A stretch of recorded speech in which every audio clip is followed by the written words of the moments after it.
Ngunit ang tanging solusyon ay ang ating pananampalataya at ang pagsusumikap natin. Bago ako nakatungtong sa edad na 15 taong gulang, ay marami akong napagdaanan, lalo na yung pagiging mahirap na siyang normal na ngayon. At naalala ko pa noon ng grade 3 ako, pumasok ako ng paaralan kahit yung short ko may butas. Pumasok ako kahit 20 pesos lang baon ko. Pagkakasyahin ko pa yung pamasahe ko at pambili ng ulam at pang merienda ko.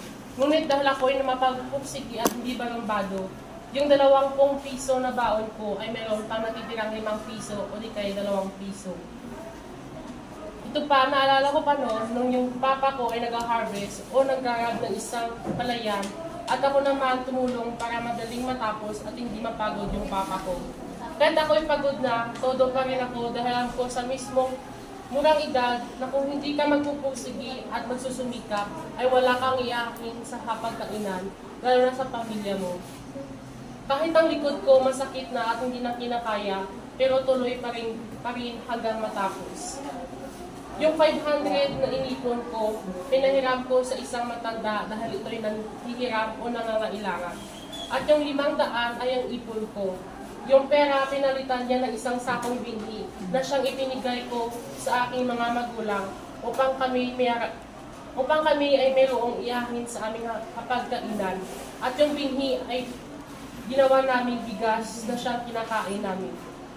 Natutunan ko rin magbanat ng buto sa pamamagitan ng pagtatrabaho sa iba, kapalit ng salapi, at ako'y nasa 9 taong gulang pa noon at ako'y tumutulong sa pamamagitan ng paghakot ng mga niyog at ilalagay sa isang lugar kung saan ito kunin ang truck o di kaya jeep.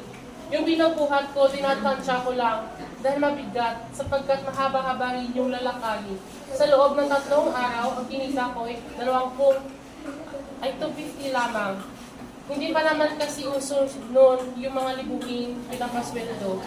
Dati yung pangarap ko ay maging engineer dahil yung bahay namin hindi maganda sapagkat ito'y gawa lamang sa pawid. At may mga butas-butas, yung mga dingding, puro plastic, at kapag umuulan ay tumutulo.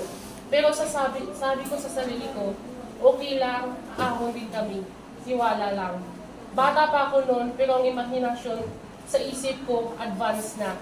Palagi ako naglalaan ng oras para makapag-aral, lalo na yung pagguhit ng mga bahay. Pero para sa isang batang tulad ko, ay nakakaramdam din ako ng hiya. Lalo na kapag nag-video call ang lola ko, tinatanong na gusto niya raw makita ang bahay ko o namin.